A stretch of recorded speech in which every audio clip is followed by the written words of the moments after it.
Hi everyone, it's Agnes, and today this YouTube is to help a viewer, Jamila. Now, Jamila, I'm going to read you a couple of things that I think will really help you with the situation you're in, and it's using Neville's techniques. Okay, so first thing, change in your life means changing the past. The cause of any present evil are the unrevised scenes of the past. The past and the present form the whole structure of man. They are carrying all of its contents with it. Any alteration of the content will result in an alteration in the present and future. So, in your case of the stolen car, it's keeping it alive and not revising it and being in, where's my car? Is it ever coming back? Who's got it? What else can I do? Where else can I go? Who else can I ask for help? It's that kind of keeping the problem alive through the questions and through the feeling place of not having the car, okay?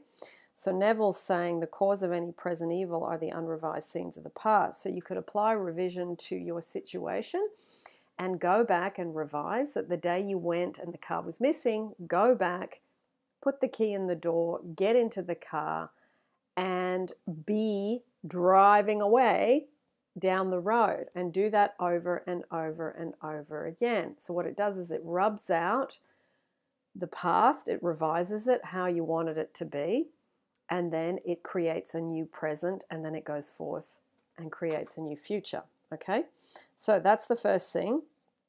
Second thing, do not bow before the dictates of facts and accept life on the basis of the world without.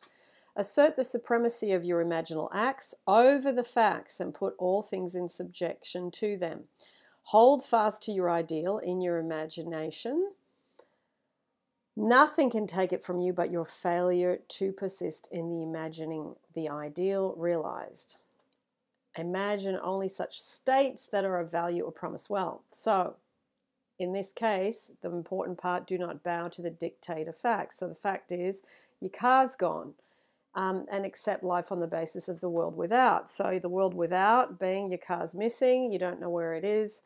So you now do not bow before that. Okay, and so you hold fast to your ideal in your imagination. I am now driving my car again. I love having my car. I love enjoying my car. I love this about it. I love this about it. I love this about it. And really bring forward in imagination those things that you really, really love about the car. Okay, so the other thing is in the law and the promise, and I'm going to read it to you off my screen here. Now, this is a story in the law and the promise by Neville Goddard, and I think it will help you. A year ago, I took my children to Europe, leaving my furnished apartment in the care of my maid. When we returned a few months later to the United States, I found my maid and all my furniture gone.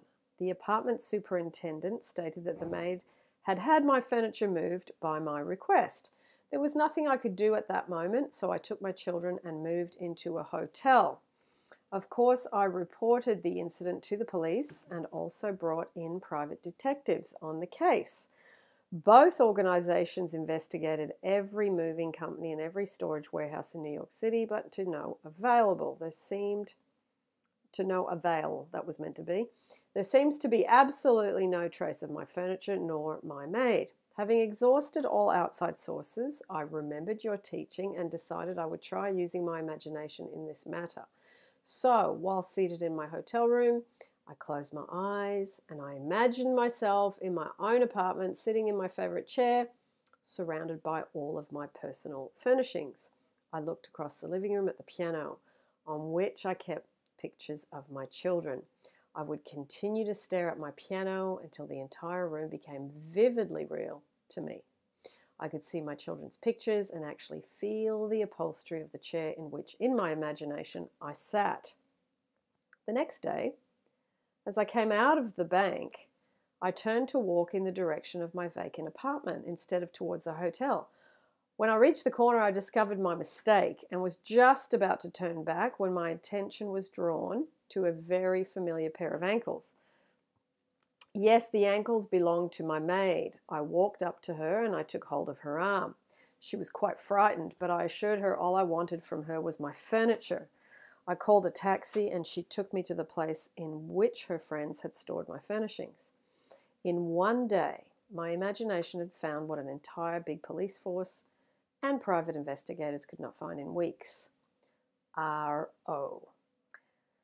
This lady knew of the secret of imagining before she called in the police, but imagining, in spite of its importance, was forgotten owing to the attention being fixed on facts. However, what reason failed to find by force, imagination found without effort.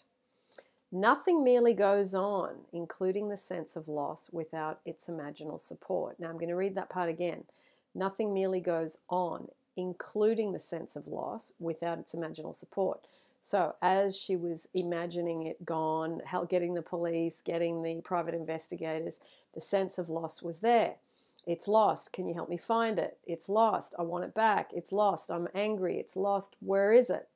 So without the imaginal support of all that, and it being imagined as if she was in her house with the furniture, looking at the kids and the piano and the fabric under the chair where she was sitting, she activated the having of it. Okay, so that is something you can do, Jamila, for the car. Okay, and I think that is such a great story of applying Neville Goddard's teachings of imagination creates reality to this particular situation.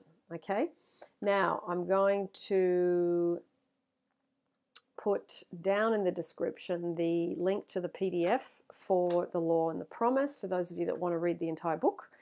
And there's packed full of great stories. This book actually changed my life. I read it again and again, at least 100 times, and broke down the mechanics of it to apply it to things that were going wrong for me, and it transformed, well, pretty much every area of my life. This one book, Neville's books are so great, but this was the first book that really, really spoke to me. So lots of love, everybody. And Jamila, I look forward to your email that says that you have the car and that you are now driving it. Lots of love.